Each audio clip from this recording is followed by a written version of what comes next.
Hello. Is this thing on? Tap, tap, tap, tap, tap. Hi. Moshi mosh. Hello. Can you guys hear me good? Hello. Hello, hello. Hello, hello. Hi, hi, hi.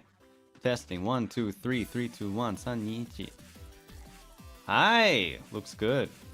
Hi, guys. How's everyone going? What are you so excited about? What's going on? We have so many people rejoining the membership. It's almost like I haven't streamed for 2-3 weeks or something. What's up, guys? Hi, welcome. I'm Sonny, and I'm back. I'm here. I'm here, steamy, fresh off the pan, just for you. Plenty of butter, plenty of syrup. What else do you put on your pancakes? Was never much one for the chocolate syrup on the pancakes, but I respect it, I understand it, but I would never do it myself. And you know what? If you have a problem with that, we can settle this in behind the bike racks, is what they always said at my school. Behind the bike racks is where the action happens. Hi guys! Wow, it's so nice to see so much support. Wow, thank you guys, appreciate it. And you know what? Let's throw in one of these. Let me just hang on, find my arms, just connecting all my nerve endings to the right muscles and everything.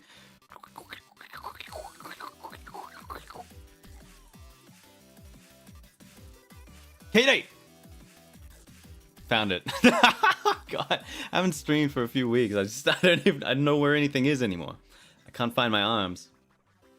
Hi, welcome. It's great to see you all. Sorry I haven't been around. There's a lot of stuff going on. I had to lay low for a bit there, but hey, I'm here right now, aren't I? And it's good to be back. Just wanted to check in with everyone. Lots of stuff going on. Lots of good stuff, in fact.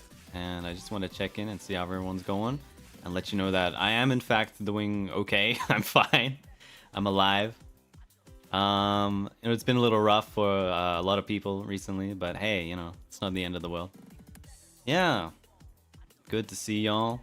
I don't know. I just wanted to boot up stream. I didn't really have a plan for this. I just sort of decided to... it's been a while. About time I stream something, right? So here I am. Just, on live. I'm here, live to you, alive and live, streaming. I guess the thing is, like, I do this thing on my streams where I'll just how do I explain this? If I don't know what I'm gonna do, I just name it something like IDK or something to that effect. But in those streams, I usually just end up playing games. But in this stream right now, I don't know if I even am feeling like in the mood to stream a game right now. I kind of just, I don't know, I guess it's a Zatsu stream, but I didn't really feel like naming it Zatsu either. I don't know, it's a pancake stream. This is Pancake Sunny, where, I don't know, I'm just talking, but it's not a Zatsu. I don't know what the difference is, really. What is the difference? It's just one of those things, it's just, in my mind, this is not a Zatsu stream, this is something else. But it is, in fact, a Zatsu stream, for now, anyway. Well, I don't know. I like leaving it open-ended because the thing is, I've had Zatsu streams where I ended up opening Minecraft and then closing Minecraft after getting frustrated. But after I did that, I thought, I shouldn't have made it a Zatsu stream. I should have made it a more open-ended title. So I don't know what could be more open-ended than Sonny Brisko Pancakes.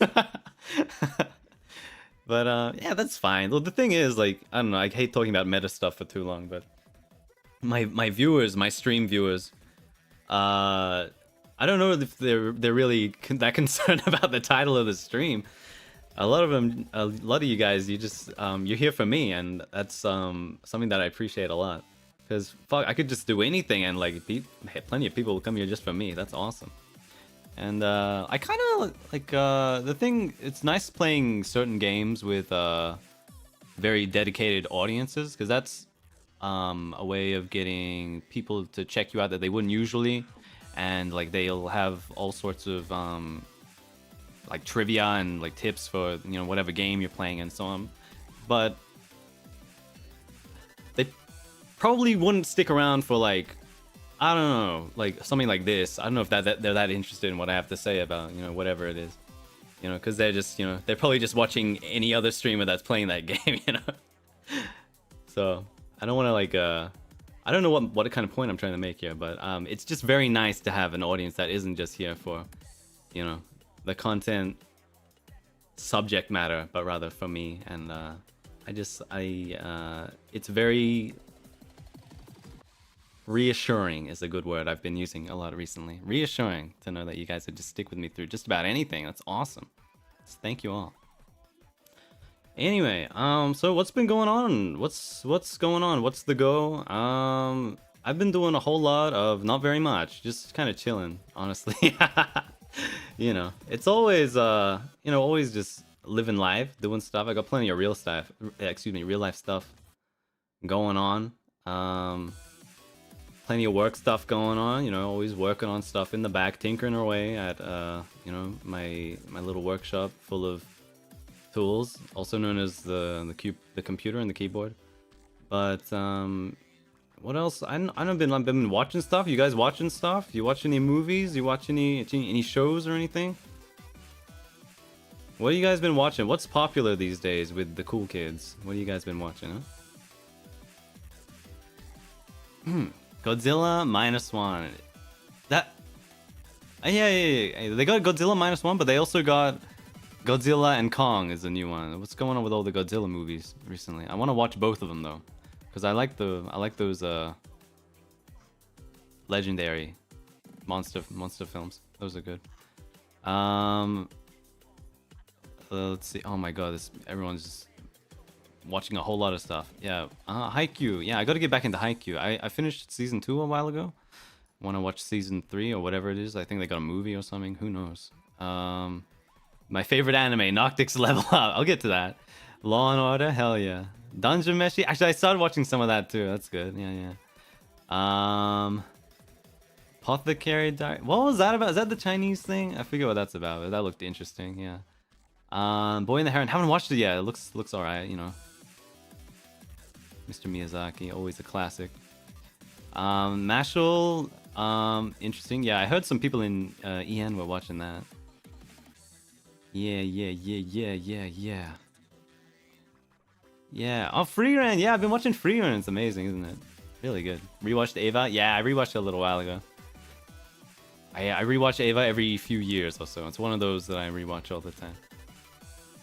Anime that I rewatch every few years: Evangelion, Gurren Lagann, Cowboy Bebop, Death Note. I don't know. There's a bunch kind of like that. Lucky Star, Azumanga Daioh.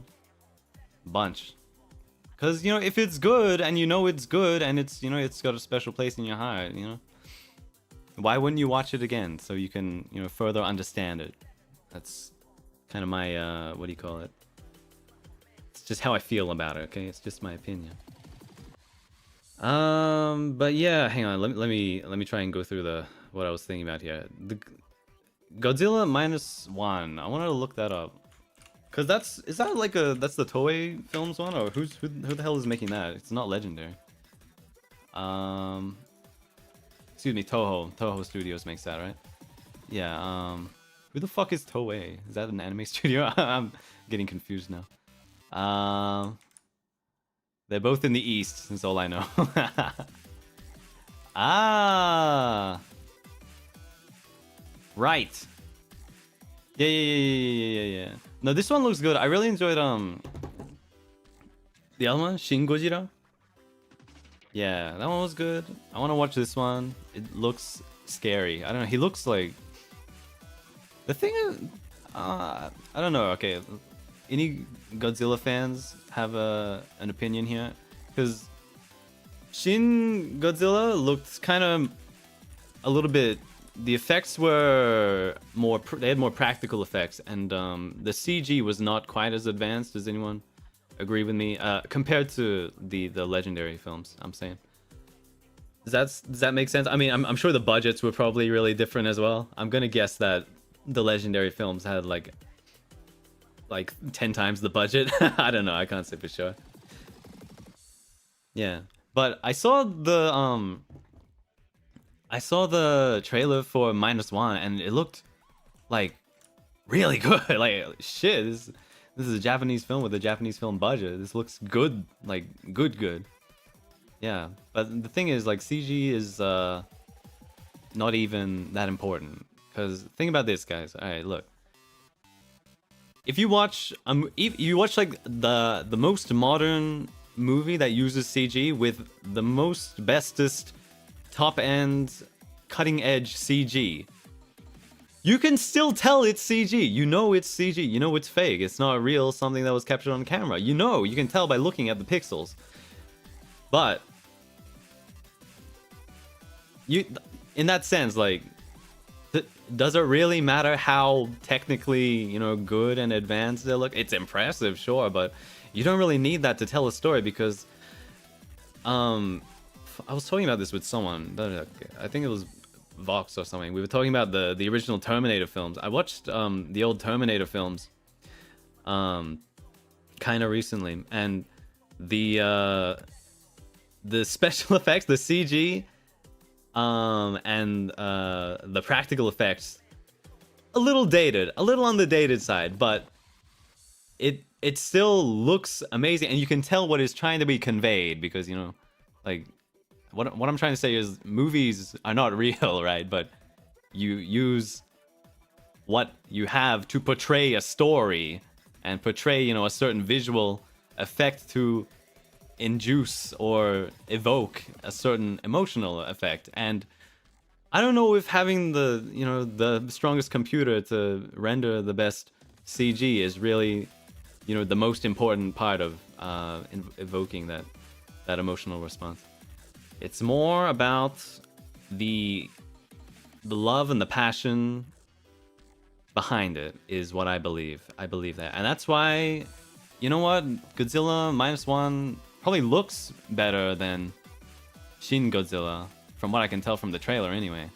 But that doesn't mean it's going to be as good. However, I'm still going to watch them and probably enjoy them because I enjoy a lot of those movies. I even enjoyed the old, I forget when it was, 2000 and something. there was an American Godzilla movie. Godzilla in New York in the 2000s. Man. That was a good movie, actually. I like that. That was a fun one. I love how the guys that watched that movie watched Jurassic Park and they saw the raptors and they thought, damn, we gotta do that. And so they put baby Godzillas in their movie. You just know they were watching that and they're like, damn, we gotta do that. It's like missing the point completely. Hell yeah. I love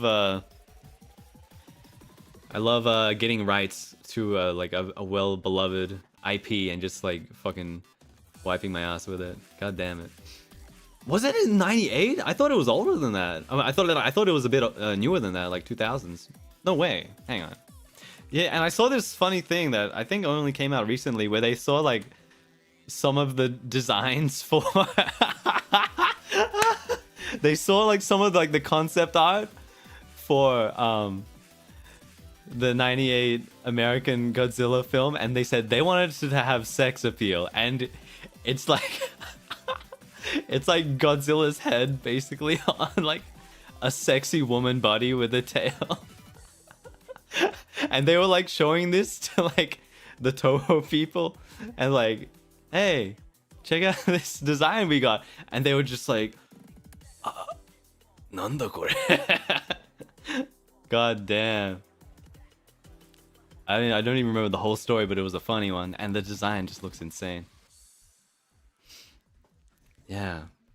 It reminds me of that Pokemon. I forget what it's called. It's like, it's one of the newer gens where it's basically a lizard with a very feminine, sleek, you know, body. And that's what the old Godzilla concept design looks like. Yeah. Anyway, fun movie, that one. There was some interesting stuff in there. I like the earthworms. That's, I don't know, that's just like a prominent memory from my childhood, is remembering the earthworms coming out of the ground. Yeah, Salazzle, Razzle Dazzle Salazzle, that's the one. Yeah. What else? I don't know, we listed a bunch of other movies and stuff. I forgot what else was in there. But hang on, Freerun is good. I like that Freerun, although it's technically not an isekai, Because isekai just means like you're transferred to another world. No one's really transferred to another world. They're already all in that world, but I just love how like the fantasy genre has just been irreversibly influenced by isekai tropes. And it's not really, the thing is that isekai is influenced in itself by RPGs and games like that, right? Is the thing. And therefore, you know, it sort of comes back to regular fantasy as well. Yeah. Guys,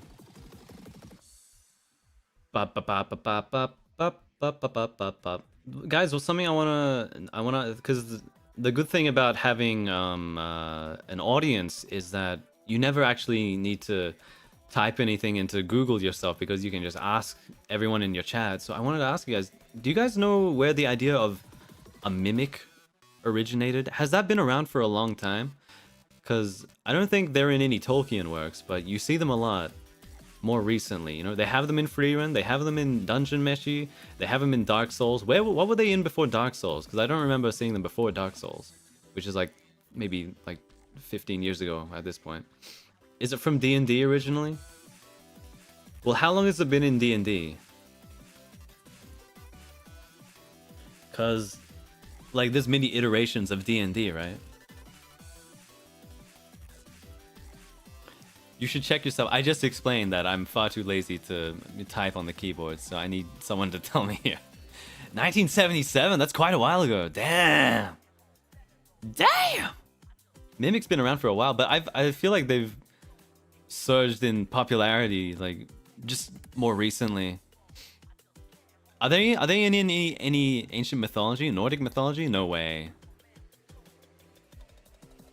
It must be a D&D thing. Well, D&D is very inspired by Tolkien, isn't it? Yeah. It might just be me, because I'm not actually into the old fantasy stuff that much, but I have been watching Freerun and Dungeon Meshi, and mimics make appearances in both of those. So I'm thinking, like, what's the deal with mimics making a resurgence recently? You know, I really like the idea of, you know, hey, here's some treasure, but actually you're getting eaten. I just like that a lot, but why? Yeah. Well, fantasy in general has made a resurgence? I don't know. I feel like fantasy has been pretty prevalent the whole way, but it's just that it changes, right? Fantasy always changes. And I don't know, like, what is fantasy anyway? Because, you know, when you say the word fantasy, as a genre, you're kind of thinking of, yeah, Dungeons and Dragons, swords and shields and all this medieval type of stuff, except with, you know, maybe it's got elves and creatures like that. But the word fantasy, it just means it kind of just means desire in a way, don't you think? It kind of, you know, like, I have this fantasy about one day winning $1 million, you know? So would you consider a story about winning the lottery a fantasy? I don't know. I guess that's just, you know, I know it's the same word, but it's just different meanings, right? But, you know, where do you draw the line? You know, at what point does something become fantasy and then not fantasy, it becomes sci-fi or something like that? Because what if you're having a Dungeons and Dragons campaign and then there's a magical portal into the future and then it becomes sci-fi? Well, I'm sure they do that anyway, but is that still fantasy? You know? Yeah. What? Maybe, you know, if it's half fantasy, half sci-fi, maybe it is both. You can have both. There's nothing wrong with that. Sci-fi fantasy. I guess, yeah, that's a thing. I'm sure that's a thing. I don't know. It's the thing about labeling genres like that. It's just meant to sort of give you an idea of what sort of stuff it has to it. So, you know, when you say this word, you know, it's probably got this type of stuff in it, this type of vibe, and so on. Yeah. I guess when it just becomes like more sci-fi than fantasy, you stop saying fantasy and start saying sci-fi. Yeah. True. Well, I don't know. This is just semantics at that point. It's all about language. It's all about the words. It's all about the talking. So, speaking of sci-fi, guys, I got a new television recently, and I'm really happy with my purchase. I looked up best TV, and then I saw the first one on the article, and I went into the shops and I said, I like that one, please. And I got it, and it's good. It's OLED, guys. You know about them OLEDs? Have you heard about them? They're fucking good. They look good, man. I didn't realize they look that good. I got an OLED Switch, and I thought, damn, this screen is looking kind of nice. Shit. But it's about time I got a new TV. Honestly, I didn't actually have a TV in this house until I got this one. I threw the old one out. The old one was shit, and I never used it. But I'm gonna use this one because it's good and it's new. I got I don't want to dox myself, okay? If I tell you what TV I got, you know, you're gonna trace back, you know, where I made my purchase, and triangulate exactly my location in the outback of Australia. So I can't do that. But it's an LG OLED C3, something like that. 55 inches. 55-inch TV. I mounted it on my wall. Called my dad over. Pop, I need you to drill a hole in the wall so we can put the TV up here. And now I got a really nice, really big TV, and I'm gonna watch all my things on there from now on. But yeah, I had the Switch OLED, and I always thought that thing looked good, but I hadn't really seen OLED TV big one up close for a while. Like, I guess, you know, I come to think of it, I had seen them in the shops. Just like, you know, I'll go into the shops and, you know, see the TVs and like, I'll never get this, but, you know, I ended up getting one. But yeah, the colors are so vibrant, and the thing about the OLEDs is that with the LED, the LED TVs, when it's displaying the color black, or I guess it's the lack of color black, there's still the backlight behind each pixel. So, you know, if you're watching a movie and the screen goes black, you can still see the light on the screen. You know, it still kind of glows with light. That's the backlight for each pixel. But with OLED, there's no backlight. The light is just completely off. If it's a black pixel, that pixel is off completely. And so the colors are, you know, there's less...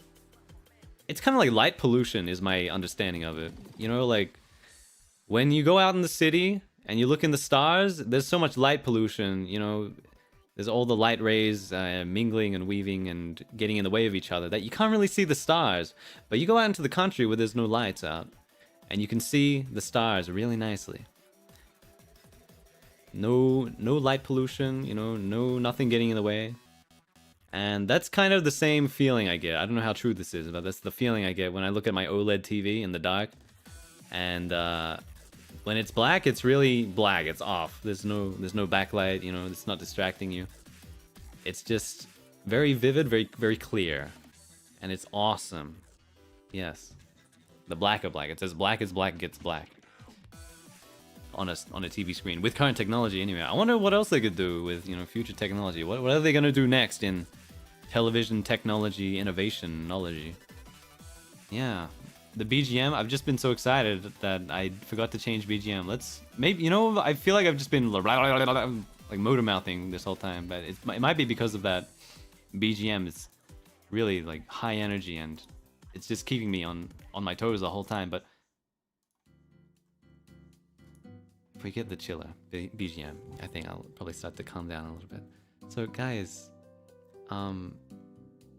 I hope that everyone's really been well. I've just been enjoying my TV so much. I watched Dune. I watched Dune, the movie. The movie Dune, I watched it.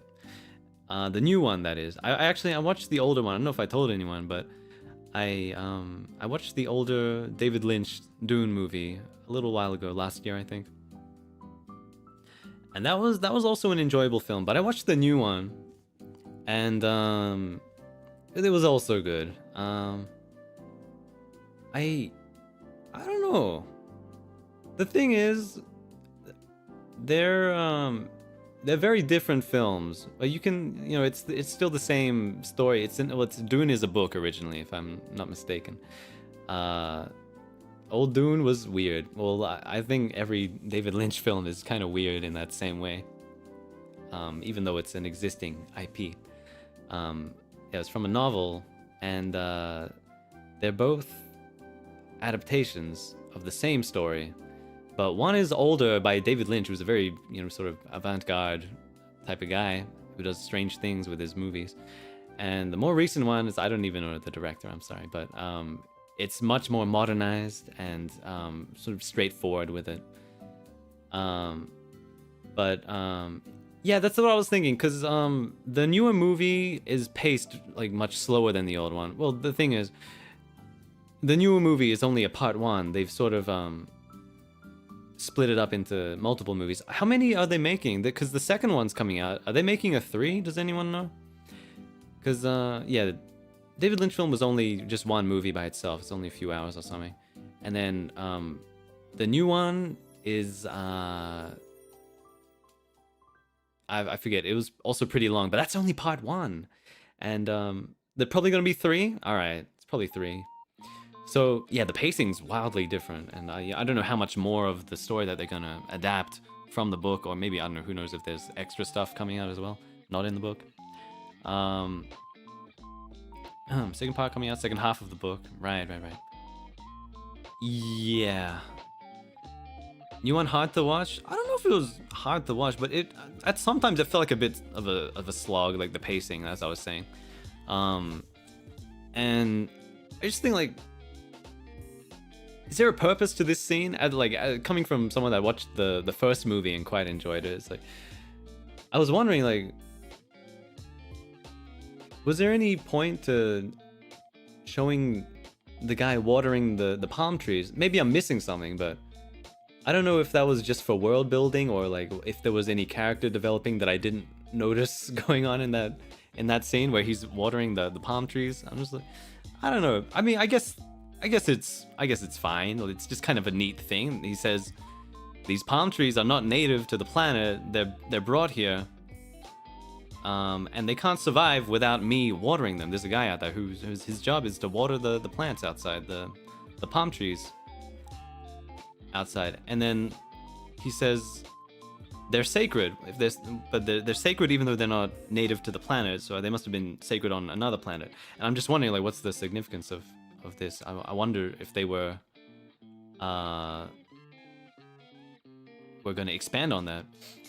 To build sympathy for the palm trees when the fire came, they wanted us to cry about the palm trees? I was crying about all the, like, really, like, nice, lovable characters that died in that scene. Spoilers, sorry.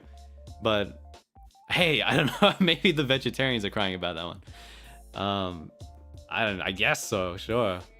I mean, there's something to be said about, you know, that is just that's one extra thing that is, you know, they've been investing, you know, all this time and love into nurturing the trees, and now they're all fucked up and gone, you know. Maybe there's something to be said about that, but I don't know, I thought, like, more importantly was all the characters that died. I don't know, man. But hey, like, that's just me, like, making my fucking amateur interpretation of the movie. You know, I'm sure the director had something in mind with that I'm just missing, right? Who knows? It compares the main character to the planet, which is foreign to the world. Actually, you might be right. You know what? That might be a good point, because the Fremen are like the sort of native people, or they're more accustomed to living on that planet anyway, planet Arrakis. Whereas Paul, which is like the funniest name to give to a guy that's like the protagonist in an epic space opera. This intergalactic battle with very, you know, magnificent, you know, proportions of implications, all revolving around the main character, Paul. Should have named him Jack. Honestly, Jack is a much more... Jack or John is a name with a lot more sort of commanding command to it than Paul. Yeah. But yeah, that is Duncan, Idaho. Yeah, that's a crazy name. How'd he come up with that? The writer just like went to Idaho and met a guy named Duncan, probably. But yeah. Anyway, I think what I was, someone had a good point back there. Like maybe it's about how Paul, being not native to the planet Arrakis, can't survive on his own. He needs someone to nurture him, and he needs someone to water him, and they really do. They need to wear, you know, special suits to help preserve the water in their bodies and all these things. And I don't know, that's about as far as that comparison goes. I don't know if that actually means anything. I don't know. But yeah, Dune, the new movie, part 1, very interesting movie. I don't know, man. I liked a lot of it. But I liked a lot about the Lynch film as well. The Lynch film, I love how they have the practical effects for... Come to think of it, they didn't have that navigator guy in the new Dune. Maybe he's gonna appear later, I don't know. But in the old Lynchian Dune, so they have the navigator guys, I forget if they have a proper name, that they make them sniffle the spice, you know, through a dollar bill off the table, and that lets them use psychoactive powers to navigate safely through the stars. But that also sort of deforms their bodies, and they have these guys that are like, it's their job. The spice must flow. It's their job to sniff the spice and navigate, but that fucks them up so badly that they become like these deformed creatures. Kind of remind me of the advisors from Half-Life 2. But without the mask, or I don't know, they look messed up. Anyway, maybe it's the other way around, considering Half-Life came later. Anyway, but the effects that they used to portray these guys in the Lynch film were so disgusting. And if you know what like David Lynch films are like, and if you've seen Eraserhead and the practical effects that they used to show the baby, which is also the inspiration for the baby in PT, the Kojima Silent Hills game, and it's fucking gross. Okay, it looks fucking disgusting. Like, it's practical effects, so it's real. Like, I don't know what it's made of, paper mache or something, but this creature's like mouth flapping, like, I don't even want to say what I think it looks like, but it's gross. It looks fucked up. But it also like left such an impression on me. I was a little disappointed when I didn't see that guy in the newer Dune movie. Yeah. My brother, who reads the Dune books religiously, told us that he didn't really enjoy the movie. I don't know much about him. My brother's invested. He seemed pretty iffy about it. Yeah, I mean, that's always a thing with adaptations from anything, really. But yeah, especially books. Because in books, there's just so much left for interpretation. Whereas in something like, you know, a comic book or a manga or, I don't know, maybe a play, for example. I don't know, anything. Like more visual things. A lot of the visual elements of how things look and so on are kind of already decided in earlier iterations of the work.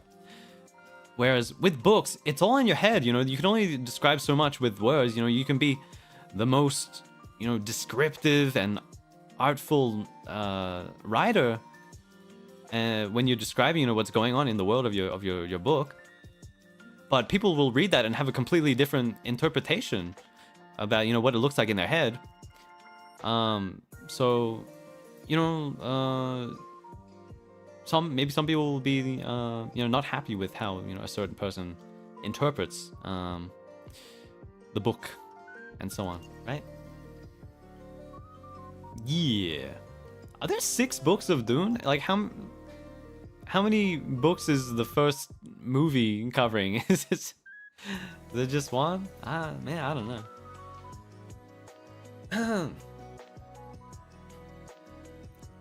How many books were there for Lord of the Rings, and what is Lord of the Rings? Excuse me. Lord of the Rings is just one big book, right? And then it was adapted over 3 movies.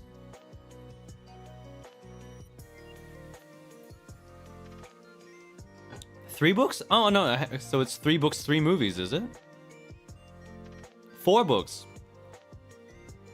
4 books, 3 movies. Sonny, you read? No.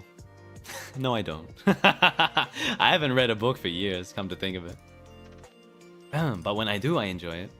I don't know, I'm more of a movie guy than a book guy. If you count The Hobbit, it'd be 4. I see. That's fair. Here's me talking about like I understand books. I never read a book for the last 5 years or something, probably. I can't even remember the last book I read. But I have read books. Historically, yes. I've been known to read books on occasion. Yeah. I got like a whole list of books I want to read, but I just never get around to it. I think the last book I tried to read was the American Psycho book, because I love the movie so much. It's an amazing movie. But I tried to read the book and I was like, this is boring. I just gave up. It's quite different from the movie, the book, from what I understand. But hey, I'm sure it's still good in its own way, right? Yeah. Oh yeah, I mean, I guess I read what do you call it? Sherlock Holmes on stream in members, if that counts. And I read Alice in Wonderland, if that counts. But those, I don't know, those are pretty short, and they're not really books, are they? How book are these books? Because I don't know, it didn't even feel that long, honestly. Yeah. Yeah, I got a whole list of books that I want to read, but I just never get around to it because I'm too busy watching movies and watching anime, and haven't read much manga recently. But there was a point where I was reading a lot of manga as well. But I don't know, maybe it's the time to read books. I feel like books are probably better for your brain and your culture than movies and anime and manga. And I don't know, most things, honestly. If it's a good book, it's probably better than most good movies. It's kind of the way that a lot of people will preach to you, but I don't know how true it is, really. It's just that, you know, I make this comparison with video games a lot. I mean, my dad's always complaining about how I'm a grown man and I still play too many video games, but the thing is, like, he's on TV and Netflix, like, all the fucking time. And when you're watching shows and movies, it's a passive activity. You just fucking sit there, melt into the couch, and the movie happens to you. You know, you just go, all you gotta do is keep your eyes open and, you know, keep your ears open, and it just happens to you. At least with a video game, you're engaging with it with your hands, and like you have to like control stuff and pay attention, you know? You have to pay attention to get anything done and proceed, you know, what's happening in the game or the story. Movies just happen to you regardless of whether you're engaging with it or not. And it's the same with books. Like you can't just let the book happen to you. You have to actually read it and interpret the words from words into like pictures in your mind. Well, you don't really have to do that part, but that's what happens for a lot of people. And well, you have to interpret the words that you're reading, right? You don't interpret the movie. It interprets itself to you. But I guess you can also interpret the visuals and, you know, details about it itself. But, you know, the movie happens to you, right? Yeah.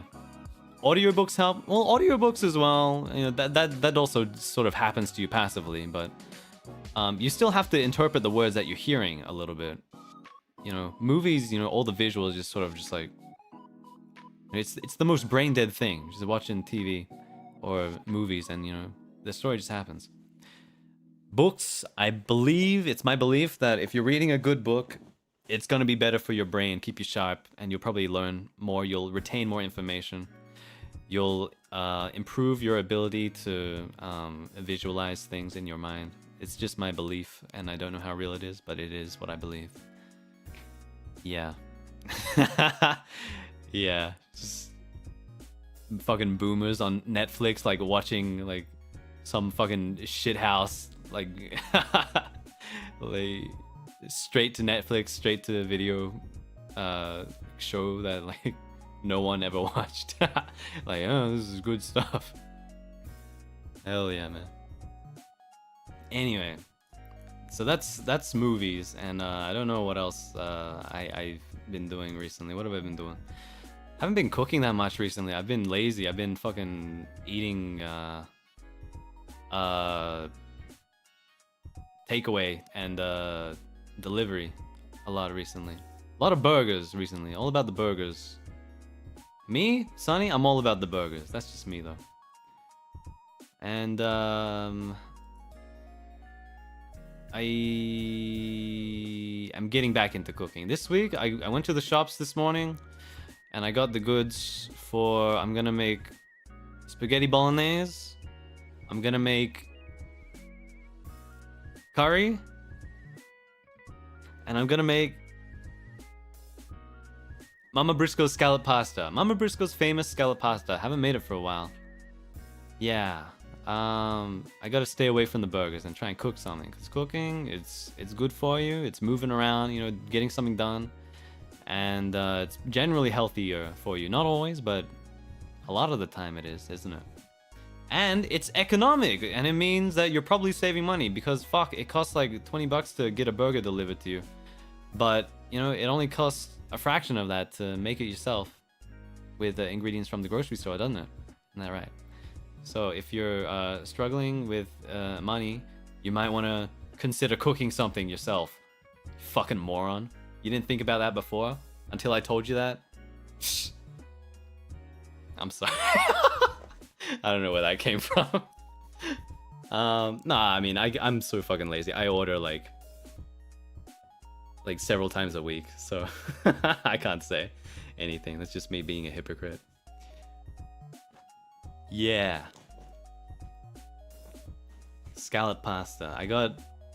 The thing is, to make my scallop pasta, my mom and I, when we make scallop pasta, we use canned scallops. We use canned scallops. And the thing about canned scallops is that I've never ever seen it in the shops anywhere in Australia. I don't know where you actually get canned scallops, because we always get it from Japan. When one of us goes to Japan, we get like a stack of cans and we bring it in the suitcase back home to Australia, and then we just cook with all of those until we run out, and then we go back to Japan. This is generally how it goes.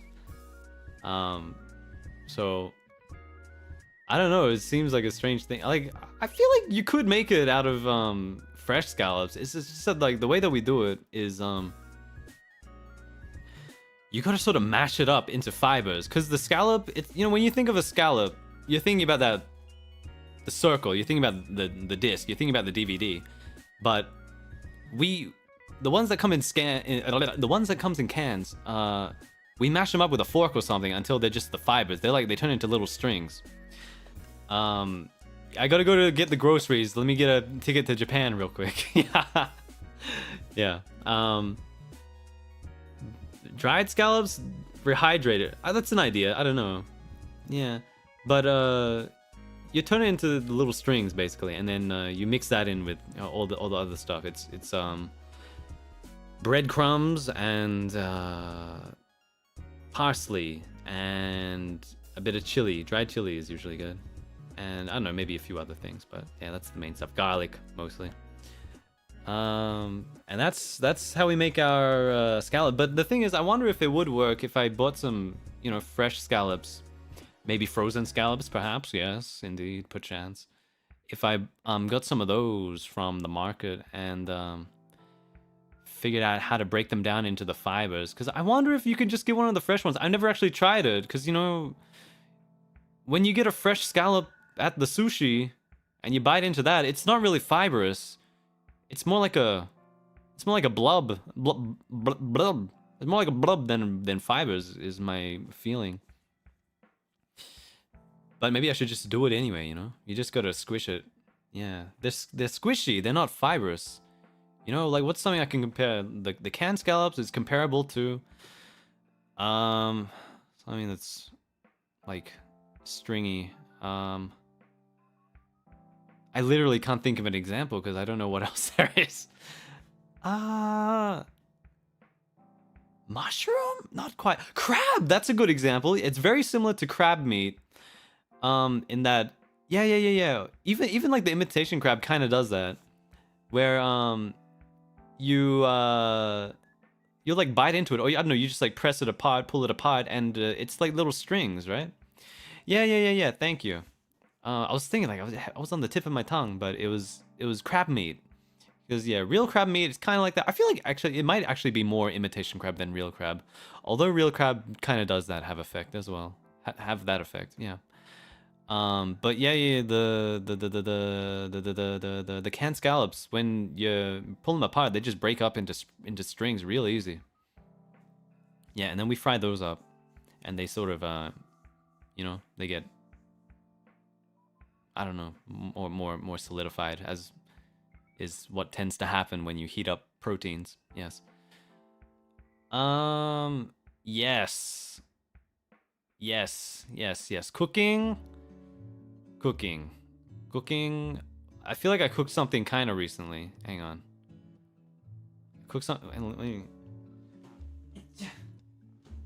I cooked a lot of carbonara last week because I had so much bacon that I didn't know what to do with it other than make carbonara 3 times in a row. And then I made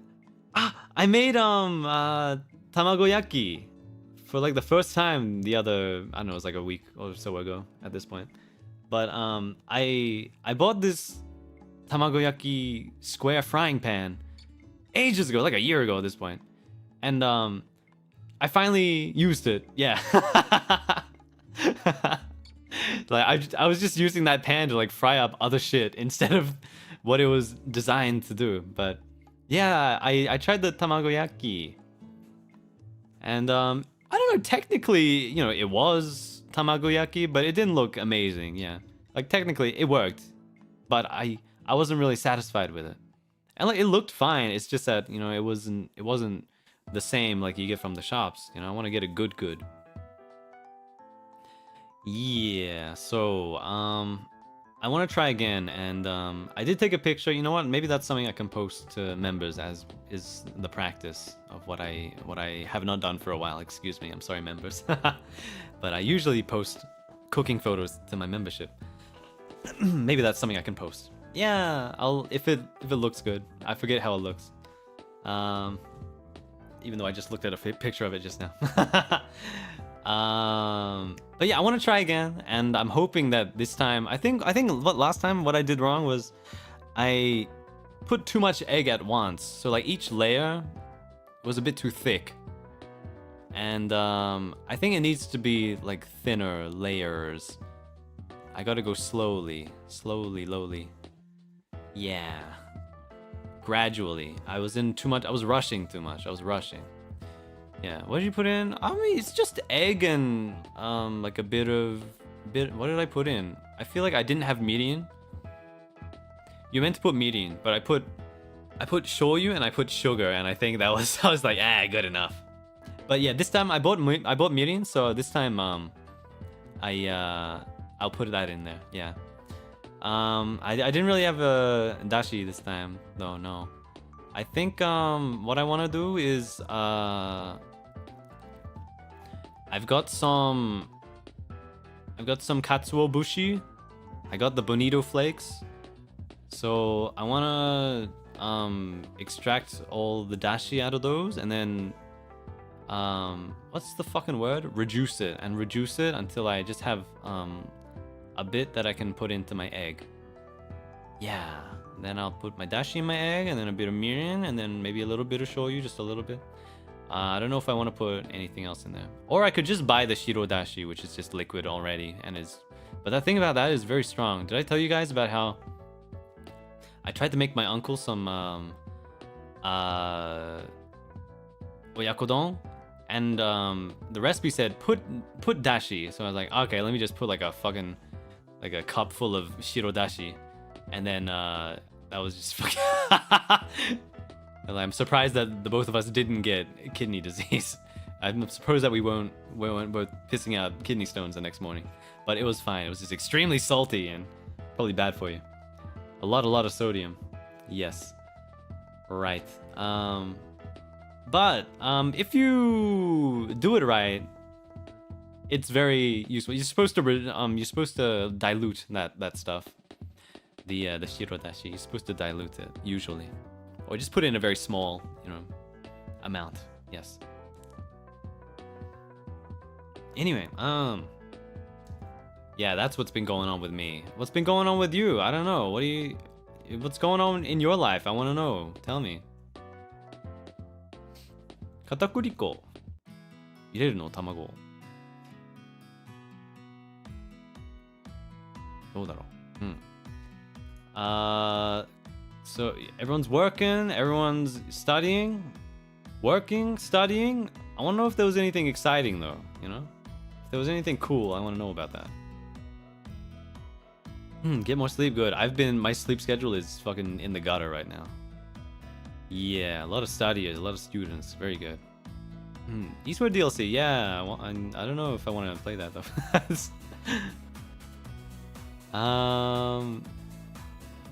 Yeah. You bought the Apple Vision Pro? I keep seeing videos about that.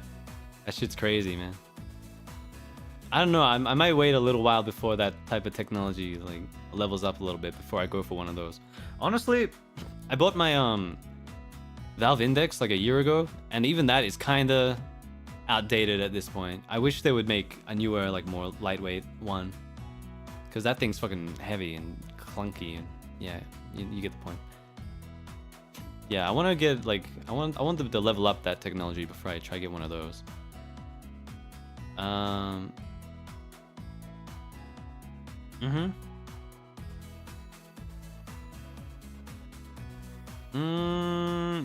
Relearning about the solar system. Yeah. Is Pluto still a planet? Do they still call that a planet? Pluto will always be a planet in my heart. I don't care. It's there. It doesn't matter if, what the title is. It's there. I'm going to call it a planet. Whatever, man. Fuck you. Hey, Persona 3, the remake, that's out. Yeah. Oh, hell yeah.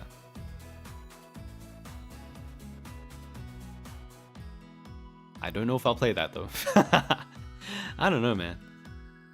I was really disappointed when I heard mass destruction, and it didn't quite hit it. They were not serving on mass destruction as they were once upon a time. But I don't know. I mean, hey, they remade the game. It's probably like got a lot of quality of life changes. It's probably good, right? Yeah. All the shrines in tears? Oh man, I still gotta get around to that. God, there's so much stuff I want to do on stream, but I just have not been doing it, and that's all my fault, honestly. But I will do it. Yeah.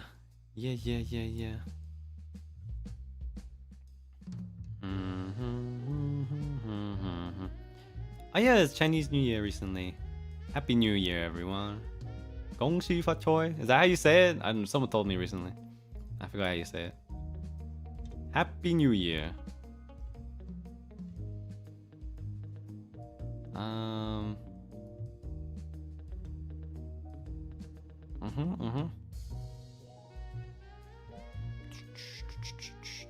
Yeah, Zomboid. Hell yeah.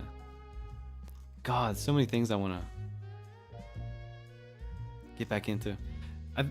We're all waiting. Everyone in NIJISANJI, literally everyone, not literally everyone, but a lot of people in EN, we're all waiting for the Zomboid update, where they, get the new content and update the game. And we all decided that we're gonna have like a really like big Zomboid arc when that happens. Yeah, there's plenty of cool stuff coming up in it. Like they have this new system where there's basements randomly in each house. So there's another sort of gacha element to the game where just randomly in certain houses, there's a chance that that house will have a basement, and who knows what's in the basement. There could be all sorts of cool stuff in there. Yeah. And I don't know, there's a bunch of like new systems, like updates to crafting and how crafting works and what kinds of things you can craft. And there's more animals, like you can have cows. What? Cows in Zomboid? Hell yeah. Can't wait to have cows in Zomboid. It's gonna be awesome. Gonna be so freaking awesome though. Can you imagine? We'll be getting milk, be getting beef, renewable meat. Hell yeah. Zomboid becoming Minecraft? Well, Zomboid is becoming a sandbox survival game, which is what Minecraft is, so yes. I mean, it always was. It always was. It's just, you know, Zomboid is just like not as developed as Minecraft on certain fronts, that's all. Minecraft has been around longer and has a bigger team probably and has more support. But you know, Zomboid they've got a very dedicated team working on it slowly, surely, and you know, eventually it's gonna probably overtake Minecraft. Honestly, sooner or later, Zomboid is gonna be the new Minecraft. All the kids, all the YouTubers, they're all gonna be playing it. And I already decided it, and the chat stopped at a weird place there. Thank you so much for the supas, guys. Appreciate it. I gotta get water. I'm sorry. I've been talking so much. I gotta hydrate myself. 1 second.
The return. I am back. Oh, thank you for the gifted. Maki, thank you for 10 gifted memberships. Appreciate that, and I do. So here's the deal, guys. On this day 2 years ago, it was made public that Noctix exists. That's my wave, that's my unit in NIJISANJI EN. And that was the first day that anyone heard my voice, and it was the first day that anyone saw what I looked like and learned my name, and it was the first time that anyone followed my Twitter account. And it's been 2 years already, and that's kind of crazy. And because it's so crazy, we're doing a lot of stuff to celebrate it. I don't know if you noticed, but we had the Noctix Level Up episode came out. I think it was this morning for me, where we went over. It's very special, and I'm serious because I'm not huge into merch usually, but this is actually a really special thing because we got customized merch. You know, staff asked us, guys, you know, we're doing something special here. You know, what sort of merch would you like to have made? You can make your whatever you want, pretty much. They said you can make whatever you want, and we're gonna make merch of it. And so I thought about it. It was a really special opportunity. I thought about it, and you know, I didn't want to like have something that, you know, is sort of like lying there taking up space. I wanted to have something that you could use and do something with, and that's why I made negi chopsticks, and they look amazing. They're really, really good. So you get this thing, it comes in I'm doing my sales pitch right now. You get the thing, it comes in a wooden box, and it's got this, look at this design. You won't see art craftsmanship like that anywhere else but NIJISANJI. I didn't really give any input on the design for the box, but they sort of just came up with it, and it's got like little Briskadets on it, and it's got Negis on it, and it looks awesome. And you open up the box, and it's got 2 chopsticks in there. They look just like a stick of green onion. It looks good, and it looks like real. Like I've seen it. I've held them in my hands and used them to pick nothing up, and like they feel good. Like they're real chopsticks that you can use and eat with. And you actually, I don't know if it's noticeable from the visuals that we've shown so far, but it actually says VSF on each chopstick, I believe. At the very on the fat end, it says VSF. So you know, it's not just a negi chopstick. It's VSF branded. So you know it's me. You know that's VSF. Negi chopsticks, Sonny Brisko. And it's got like a little well, the thing, when you open the box, the chopsticks are being held by this golden thing that keeps them stuck together. But you can also use that as like a little chopstick stand, you know? When you put it down on the table, you know, you don't want it touching, you know, making contact with the table. So you use it to raise the chopsticks a little bit. The little golden bit, the stand, yeah. So it's got everything you need, you know? And, you know, when you're ready to put the chopsticks away after you've done eating, you know, a delicious meal with that, you clean them off and you put them back in the holder thing, and then you put it back in the box and you hide it away in a safe as a family heirloom for generations. And then, you know, maybe your grandkids will eat using the VSF naked chopsticks one day. But I'm really happy about how they turned out. They look awesome. They feel awesome. You know, it feels good in your hands. You know, there's real chopsticks. So, I hope you guys enjoy that. Yeah. Are you gonna get one? Well, actually, we generally get all of our merch for free. So I've got like every article of merch that I've ever owned or that I've ever released at my house, basically. Like staff sends it to us for free. We just get to have that. Yeah. So I'll have one soon enough. I haven't got mine just yet, but soon enough. Yeah. Actually use them? Well, I don't know. The thing is, I say that I don't want to have something just lying around, but I wouldn't want to get mine dirty. I want to... That's my special chopsticks. Why would I use them? I just want to have them lie there and look nice. You know, I don't want to use them. But, I don't know. Maybe I'll buy another copy just for eating with. You know? One to look at and look nice and keep clean, and one to eat with. I'll get like a whole set for like each member of my family. Right? Yeah. What happened to practicality? Well, look, you know, I say that, but when it comes down to it, you know, this is very special chopsticks. I don't want to ruin them.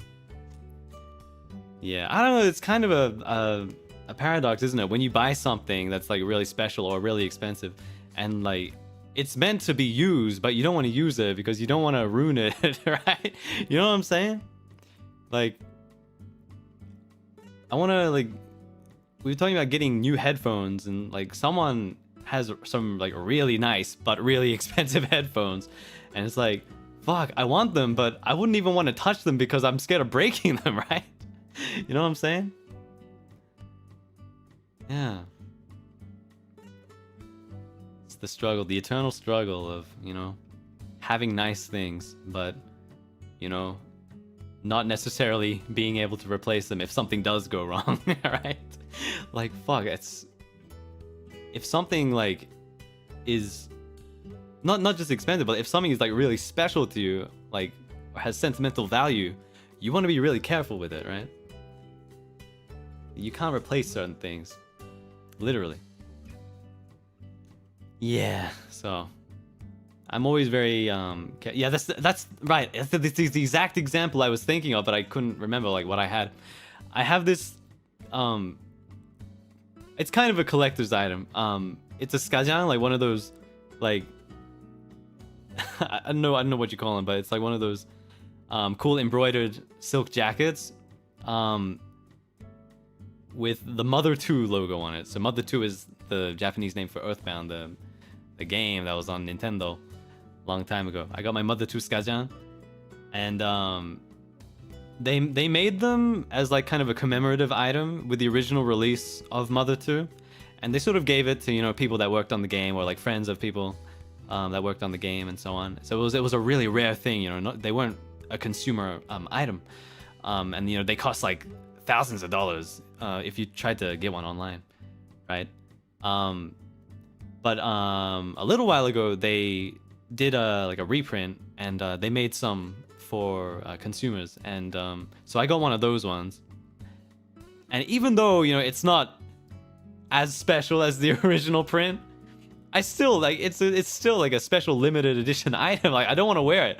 I've never worn it except for like the one time it came in the mail, and I was like, hey, it fits, it looks good, this is cool. And then I just like, it's hanging up in my closet forever, never to be worn ever again. I'm not even like, it's not even that I'm embarrassed to wear it outside, it's just that I don't want to ruin it, because it's so hard to, you know, if something like happens to it, it gets ripped or if it gets dirty, it's so hard to clean or to repair. It's like, fuck, what do I do? It's something. Well, that's the thing. That's what, you know. And I always thought it was so ridiculous about how these fucking you know, collectors and like nerds will buy figures and goods and never take them out of the packet. You know, they just fucking seal them up. I always thought it was so ridiculous. Like, bro, why would you keep the box? It's literally just cardboard, plastic. It's not worth it. It's not worth anything. But I get it, okay? You know, if that's something special, I want to keep the original casing it came in, because, you know, that's kind of like special too, isn't it? I get it. I get it.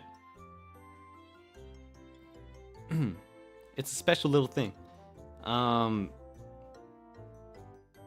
If it's like a special, what do you call it? Because, well, here's the thing, Mother 2 is a very special game to me, so I wanted to get something that sort of, you know, symbolizes that, or, you know, I wanted to own something physical to represent that, and just like have like a piece of it with me, right? So it's not, in that case, it's not really about wearing it and like using it like for fashion, right, as a fashion statement. It's just about owning it, and you know, yeah, it has sentimental value. I just want to keep it and own it and just have it there. It's something nice. So yeah, you know, after watching that as a kid, watching that Powerpuff Girls episode where the guy loves the Powerpuff Girls so much that he collects all their merch, and he loves them so much that he actually kidnaps them and seals them in like an action figure box. I thought that guy was fucking insane, but you know what? I get it now. I understand completely. I empathize with him completely, 100% with that guy. I understand it. So that's why I don't want to wear my Mother 2 jacket. But yes, what was I talking about? The merch and stuff. Yeah. So you know what? I wouldn't blame you if you didn't want to use the negi chopsticks, because they're nice and they look nice, and I wouldn't want to get them too dirty. But hey, you know, if you do, it's nice that they are practical. And that was my original point, is that, you know, you can use them if you want to. You can use them. Yeah, but the other members of Noctix, they also had some really nice stuff. Uki got the Stargazer jellyfish slippers, just like his second outfit. They're so cute and they're so squishy. I love that they didn't just like copy paste one of them. They actually have, they're both unique. You know, left foot, right foot, they actually have different faces on them. So it's very, you know, very accurate, very faithful adaptation of Uki's feet. Yeah, so cute. I want to get some. Yeah. Yeah, and Fulgur and Alvin, they got these like little necklace pendants. That's so cute too. They look good, they look cool. Like, you could just wear those and no one would think it was for a VTuber. They just look good, you know? Really nice. Oh yeah. Actually, come to think of it, all of them, they just, no one would ever be able to guess that these, you know, puffy purple slivers came from a VTuber. You could just wear those out normally, and no one would think anything of it, right? Yeah, but that's not all, guys. There was another thing. I don't actually, I don't even know. Like, there's so much going on recently. I don't know what's been released or what's happening. But we have, some new, anniversary art, second anniversary, thing happening at Animate, and you will see more about that eventually. And I don't think I should talk too much about that. Hang on. Fuck, man. Give me a sec here.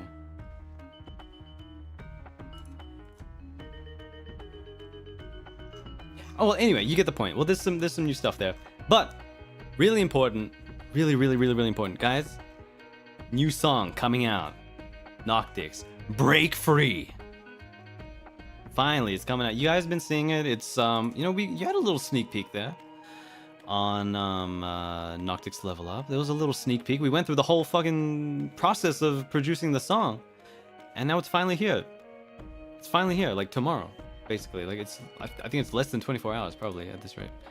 You're gonna hear that song and you're gonna see the video. It looks amazing. It sounds amazing. It's cracked.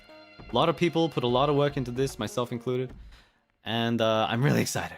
I'm really excited. So I want you guys to check out the song. Well, the thing is, you will see the song if you're coming to the stream tomorrow that we're doing on Alvin's channel. We're doing a thing, as I guess it's technically the last episode of Noctix Level Up. It's gonna be a live stream though, and it's on Alvin's channel, and we're gonna do some stuff, and then like by the end of it, I think you'll have seen like the song is coming out like right after. So yeah, it's not too far away, guys. Yeah, it's been a long time coming up. You know, you guys saw, you know, we talked to the producers about, you know, what sort of song we wanted. It was literally from that point. That was that was the very beginning. We thought about what kind of song do we want. You know, we discussed it with you know, Meg-san and Kanata-san, and they worked together and made this thing. We saw him working on the instrumentals, on the guitars, fucking shredding, going nuts. We gave a few, you know, little things back and forth. You know, we had some back and forth input, output. And, you know, we worked together on the song to make it something really special. So, I can't wait for you guys to see it. Yeah. Yeah, we're no longer stuck in the abyss. We're breaking free. That's right. No longer stuck. It's time to break free. Yeah, it's a very special song. I hope you guys like it. But yeah, excited for the stream tomorrow as well. It's gonna be fun, I'm sure. Was there another thing? Hang on. Enna's birthday was earlier today. She did a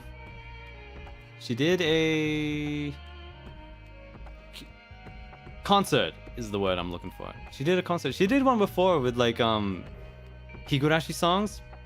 I really like that thing. I watched that like before I even debuted, and it's fucking amazing. And she did another really big like concert, and this one is all about Nier, N-I-E-R, Nier. And that is a series with some fucking phenomenal music. I love the Nier music. I played Nier Automata, and I could barely focus on the amazing gameplay because the music was so fucking good. Like, I think, well, I don't know, I think it's pretty obvious, like, from the day that even Enna debuted, that she was really influenced by the music in Nier. It's that influential that, like, she uses the chaos language in her song that she released in debut. What was it called? The Wish of the Songbird. And she does that, you know. Yeah. Like, that's all the like harmonies, and I'm struggling to find the words here. All the harmonies and all the sort of, you know, elements of the song. I like highly inspired by some of the music in Nier. And so it's so awesome that she did this whole fucking concert just singing all these different songs from the series. She did really well. Yeah. Sounds amazing all the time, really. And she actually invited a lot of EN members to record part of Weight of the World, which is one of my favorite songs from Nier. And you can see that. You can check that out if you want. You can go check out her VOD of her Nier concert. We got me and a bunch of other members singing the final chorus together. Yeah, it was really nice. She even got some nice art to go with it. I didn't even know she was gonna do that when she invited us, but it was a really nice surprise. It looks so nice. Yeah. Now, if you want, I don't know, unless you want to keep watching this, whatever, man. You're alive. But yeah, no, when you have time, if you could check that out, that'll be awesome. I think you'd enjoy it if you like good music and good singing and you like Nier. You know, it's fun. Yeah, so you know, there's plenty of good stuff happening recently. There's stuff that I cannot tell you about that is also coming. But soon. Good stuff, big stuff, soon. Yeah. Alright. Now, I'm drawing a blank because I don't know what else I was supposed to talk about. Guys, help me out here. It can be anything. Alright, give me anything. Literally anything. I'll talk about anything you want me to.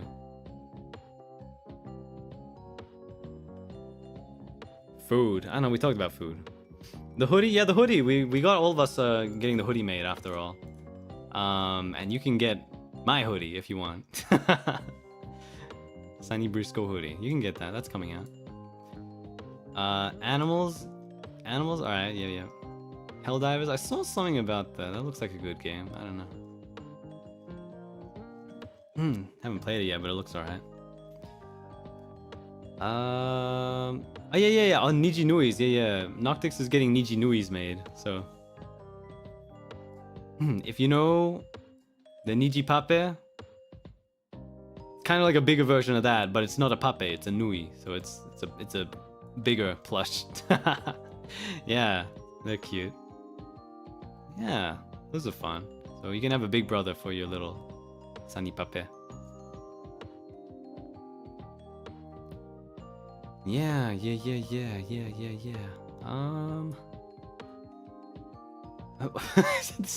This question, what will do if you were a kangaroo?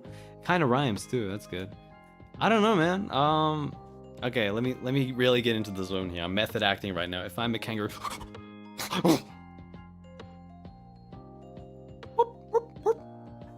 that's me as a kangaroo. Okay, that's what I would do.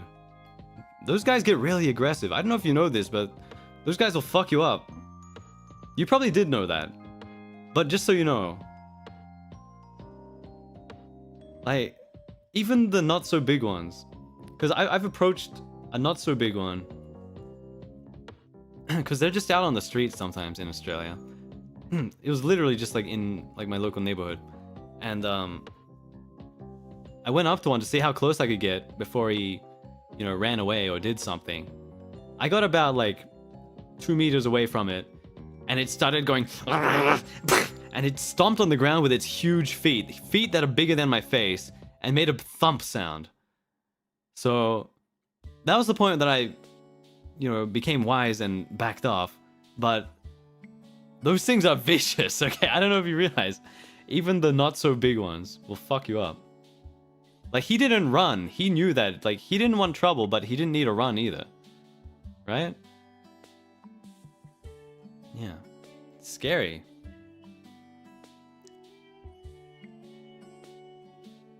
But honestly, I feel like koalas might be scarier than kangaroos, because a kangaroo wouldn't really aggress against a human for any reason, I don't think, whereas a koala would. I think koalas are very territorial. Yeah, koalas will maybe I don't know. It's been a while since I talked about this, but you know, like people were so surprised that in my debut, I wrote down that I dislike koalas, but a lot of people don't realize that koalas are not cuddly teddy bears. They're vicious, aggressive, territorial animals carrying chlamydia with like a negative IQ, like a brain the size of a fucking chickpea, and basically will like find any excuse it can to dig its disgusting dirty claws into your shins if you're anywhere in like in its territory. They're disgusting, aggressive animals. You don't want to be near a koala. Alright? At the zoo, there are some zoos out there that say, come and cuddle the koala. I wouldn't cuddle the koala if my life depended on it. I'd probably catch something and, you know, like, it would dig its nails into me and I'd catch something else too. They're actually... No, this is a serious thing. Like, I believe it. I've seen it. They're aggressive and disgusting and ugly creatures. They're not even cute, okay? They're cute from a distance because it looks like he's got beady black eyes just like a teddy bear. If you saw that in a human, you would think that was the most scariest thing you saw in your life. Right? If you get anywhere in the vicinity of this thing's territory, you know, if this guy pissed on a tree and decided that's my house now and you were near there, he would climb down and chase you, screaming and snarling. Because that's what they sound like. They're not, you think they'd be like, oh, I'm a koala, oh. They don't sound like that. They sound disgusting, guttural, vicious, blood-curdling. Disgusting sound. And they'll get you. They'll run towards you. You know, they seem slow, but when they get territorial, they'll run on all fours like a cheetah. And scratch you and bite you. And they'll give you their disease. They'll give it to you.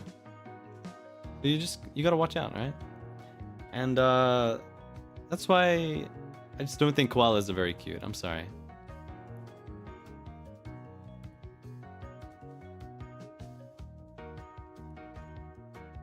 Is the way cooking kangaroo meat same to beef or pork? I don't know. But when I tasted kangaroo, it tasted very similar to beef. It's been a while since I tasted it. But it was very similar to beef, and it was very bloody. But it was good. I like it. I don't know, man. I'm thinking like... I don't know, I swear we talked about this before. Like, why... These kangaroos are all over the fucking place. I don't know why they don't just... hunt them and... you know, put the meat on the market more often. They are, it's just like, I don't know why it's more... I don't know why it's not cheaper, is the thing. The thing is, you can get kangaroo meat at your local grocery store. You can get it at Woolies down the street. But it's actually more expensive than beef, usually. Yeah. But the thing is, they're pests. They're all over the fucking place. You know, it might be our national animal, but they're, you know, like fucking up people's farms and stuff. They're, you know, murdering dogs. They're beating Mike Tyson in the ring. You know, someone's got to put a stop to these guys, and I can't think of a better way to do it than put their flesh in the supermarket for me to eat, specifically. I've never actually eaten rabbit though. No. I would like to try eating a rabbit at some point, but as long as it's not a cute little bunny, because that's completely different. If it was one of those, it was one of those hares, you know what I'm talking about? Like a big fucking rabbit, you know, like a lagomorph. If it was one of those big ugly rabbits, I would eat it. But not if it was, no, if it was one of those cute little bunnies, I wouldn't want to eat it though. The little lop-ear bunny, how could I eat it? He's just a little guy. I couldn't eat that guy. No. No, the hair though, I'd fucking devour that guy. Oh man, put him in some stew. Mmm, yum. Oh, so juicy, so flavorful, delicious. Yummy. I would do that, actually. I don't know, man. I've never seen it in the markets. I wonder where you get that stuff. Where do you get? Hang on, where to get rabbit meat, Australia?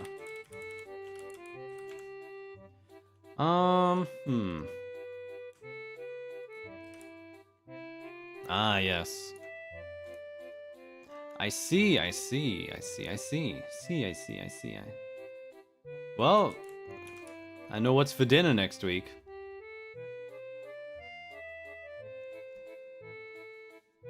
What do you make with rabbit meat, actually? I don't know. My dad said he used to have stew. He said he used to go out hunting with his family. They get the shotgun and you know, they'd shoot a rabbit and they would, you know, they'd put it in the stew and then, you know, they'd be chewing on the rabbit meat in the stew and then, you know, they'd have a little shotgun pellet in the meat and you get, psh, get that out of here. Yeah. That's how they used to do it back in the day.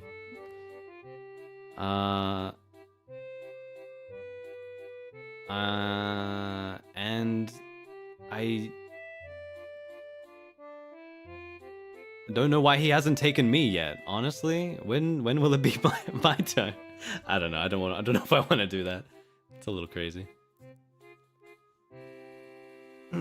Yeah. What's another rare meat in Australia? Platypus meat. Ah, delicious, guys. You wouldn't believe how good the platypus meat is. Those guys. The thing is, the platypus, it looks like a cross between a duck and a beaver and something else, but it also tastes like a cross between a duck and a beaver and something else. Especially if you have it, what you do with platypus meat, you slice it very thinly and you put it on a bowl of sushi rice and you have it like raw meat sushi, platypus meat sushi, and it's called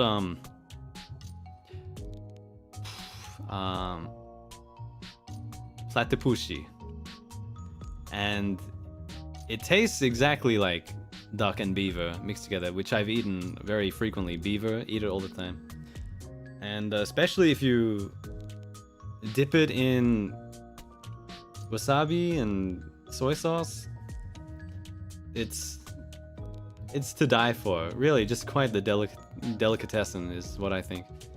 And so anyway, I've been thinking about all sorts of things recently.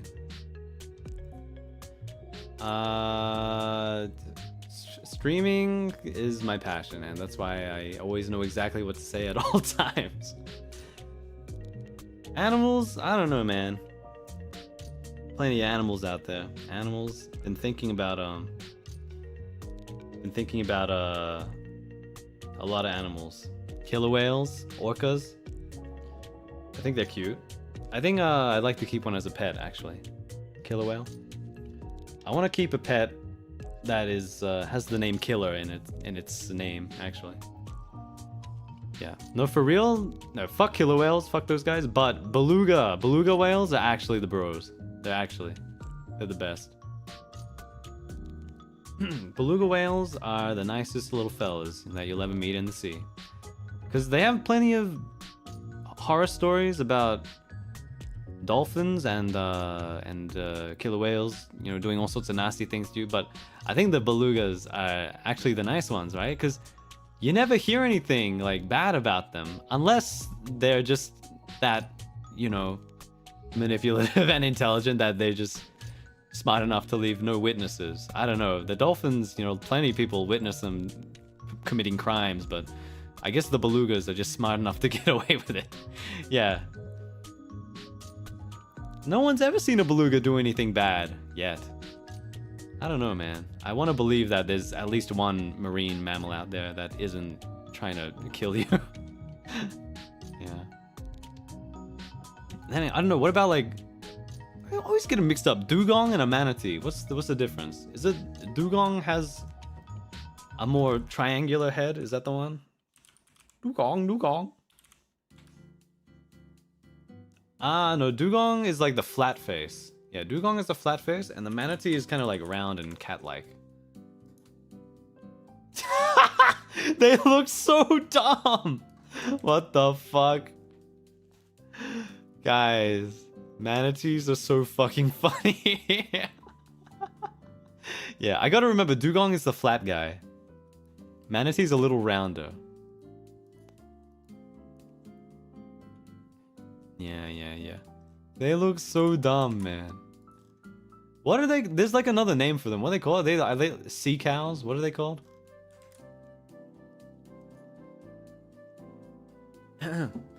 Is it sea cow? Yeah, that's appropriate. You just look at them and you just think they're just like chewing on some seaweed. Just that's manatees. They're cute. I like it. I like the. There's like. I remember looking this up like at one point. There's maybe like 50 videos on YouTube of on different occasions manatees squishing their faces against the aquarium glass. You know, like a kid will come up to the glass and then the manatee will slowly approach it and then like squish it and like squish their face into the glass.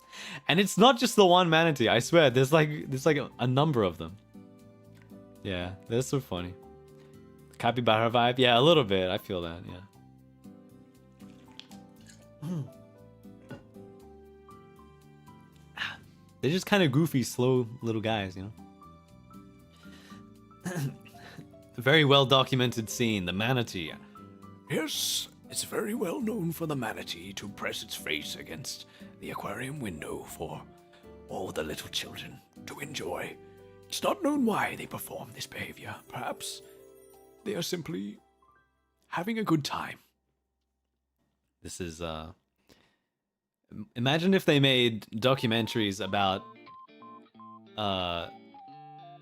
you know, captured animals. Imagine if they made nature documentaries about animals in captivity. And how fucking boring that would be. Today, the gorilla is eating. That's fucking it. Like, that's the only thing that happens the whole time. Gorilla eats, has a fight with his wife, that's it. I don't know, man. Yeah, I don't know, like those zoo enclosures, they get pretty dramatic sometimes. They get a little crazy. I don't think the gorilla enclosure would be that boring. I feel like there'd be a lot of drama because, you know, they're always fighting about who gets to mate with who and so on. Just like humans, honestly. And I think, like, if you were to actually watch them for a long amount of time and document it, it would probably be, like, very, like, soap dramatic. You know what I'm talking about? I think it would actually be just as interesting as, like, a reality dating show or something like that, right? Yeah. All the female gorillas in the corner spilling the tea. Hell yeah. Yeah, I saw that. There's like an aquarium in Japan where they chart out all the like interpersonal relationships between all the penguins, all the interpenguinal relationships, and it's like, so it says like this penguin loves this penguin hates this penguin, and this penguin loves this penguin, but is also like doing something with this penguin, and it's complicated. It's so funny.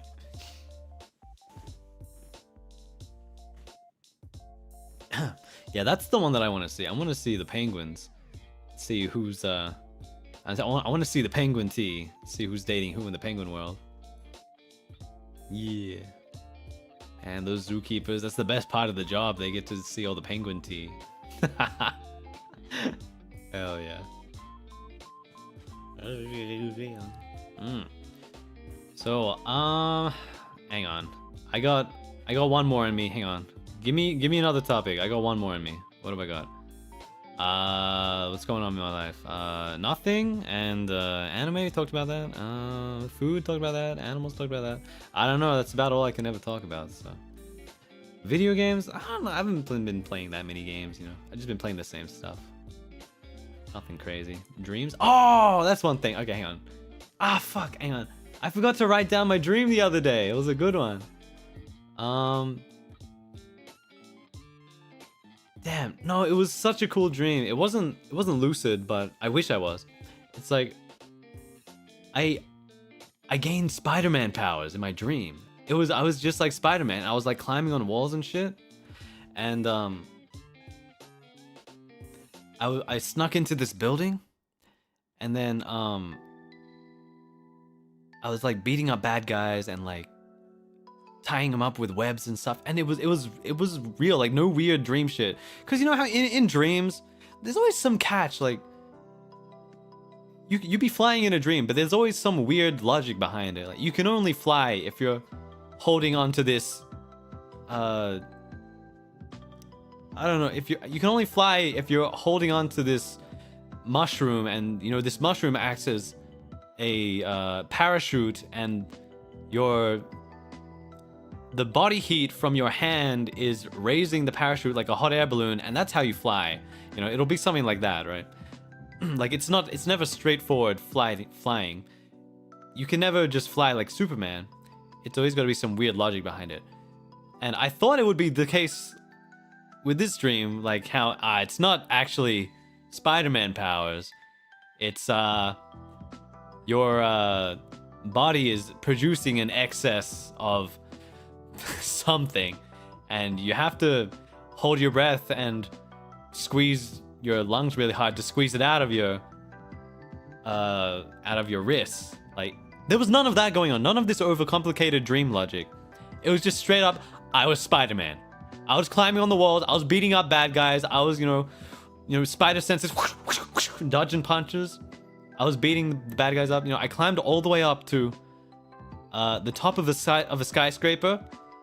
I pushed this guy off the building. He's free falling. I sling web onto him, and then I attached the web like off the side of the building. It was my dad, and then I forgot the rest of the dream. But I should have written it down, because there was some other stuff that happened on the same night, but I just can't remember. I just remember it being like a really good, vivid dream. I've been neglecting my dreams recently. Fuck. I used to write them down every night. I remember them, but I've been neglecting it recently. No, there was another thing I used to do. I used to record my dreams, as in I would just like get my voice recorder on my phone, and you know, when I wake up from a dream, like, cause when you wake up, you don't want to like open your eyes and start typing stuff. It's a pain in the butt. But what I would do, I would just open up the voice recording app on my phone, and I just keep my eyes closed and just like, oh yeah, I think I also, and I just, you know, describe my dream to myself. And that was one way that I could sort of just get it out there and have it like recorded in some form. And then I would also, you know, listen to those again and what do you call it? Write them down into writing, because that also helps, just writing it down and, you know, processing the information in some form. Yeah, but damn, I've been neglecting to do anything like that, and so I haven't been having many lucid dreams recently. I think I must have told you guys already about my most recent one, whenever that was. But there's still a lot of stuff that I want to do with my dreams. Like, I don't know, I treat my sort of dream progress as like this other like side quest what do you call it? It's like a path of quests. You know, in a game when you have like a quest tree, it's like a quest tree, right? Is that what you call it? Fuck, quest line, I guess. Yeah, I don't know, my dreaming life is like another quest line for me, where I want to you know, develop my ability to control and you know, experience my dreams, basically. Whenever I have the chance, but I've just been neglecting it a lot. Yeah, because there's a lot of like really interesting stuff you can do, and it's beyond just like fucking around in a sandbox. I don't know, like I feel like it's actually more entertaining. If you're just doing it for fun, like bro, just play a video game. Like we have VR now, it's probably more entertaining that way. But I think it's interesting in that you can maybe like understand more about yourself and your subconscious. Like I think it's a form of introspection as well. But I must admit that it is fun to just be Spider-Man and stuff like that too, right? But whenever I have a lucid dream, I'm always trying to like stay mindful and just try to remain in the lucid dream and just like I'm conscious of what's happening. I'm recognizing and perceiving everything that's happening, and like hopefully like by just continuing to do that, I'll be able to maybe understand more about myself at some point. I don't know, because you tend to well, I don't know if you tend to, but you occasionally will see something or someone or experience something or maybe relive a memory that you probably wouldn't think about in your regular waking life. Like I just like remembered the existence of a guy that I went to school with years ago. I completely forgot he existed, but he showed up in my dream, and like that's something that from time to time it can be interesting to think about. Like about like what sort of impact this person had on your life and why he remains in your memory or something like that, right? Yeah. I once dreamt that you were teaching Korean. That wasn't a dream. I think you were actually watching my Korean stream. You can actually go back and see in my stream history. Yeah, but what did we learn? We learned 안녕하세요. 감사합니다. 사랑해요. 오빠.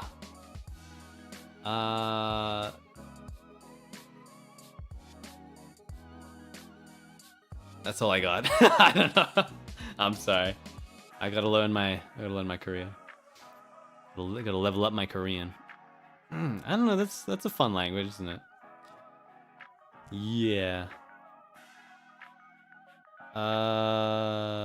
But yes, guys. I didn't want to go too long today. I just wanted to catch up with everyone mostly, and just say hello and dangle the keys in front of your face and shake them a little bit, keep you entertained for just a little bit. I hope I was able to do that today. But yeah, we got some stuff coming up with Noctics and so on. So I just wanted to check in with everyone before all that, let you know what's going on, and I'll see you on Albin's channel tomorrow. Please come if you can. And I'm sure I'll see you soon as well. I'm still just I'm chilling for a little while, but I do want to come back to streaming regularly as we go on. So I don't know what sort of schedule it's gonna be, but just I was in the mood today and I felt good about today, so I came on today. And hopefully I can come back again soon. I've got so many things that I want to do, but I don't know. I'm just sometimes I'm just not feeling it, so I'm just gonna take it at my own pace. So I appreciate you guys for sticking with me through all of that. Anyway though, it's been good. It's been a good one. I'm glad you're all doing well, as far as I can tell anyway. I'm sure some of you are maybe not doing so well, but you know what? It's gonna be okay. I always say, it's not the end of the world. Even when bad stuff's happening, it's probably gonna get better as long as you stick it out. You'll never know if it gets better or not if you don't stick it out. So just hang in there. And that's what I'm doing. And I hope to see you again soon when I do stream. Take care for now, guys. I love you. Bye. I'll see you later, okay? Bye-bye. Thank you. Well, thank you so much for coming today. It was nice to see you. It was nice to have your time and your company. And I'll see you again later, okay? Bye-bye now. Thank you so much.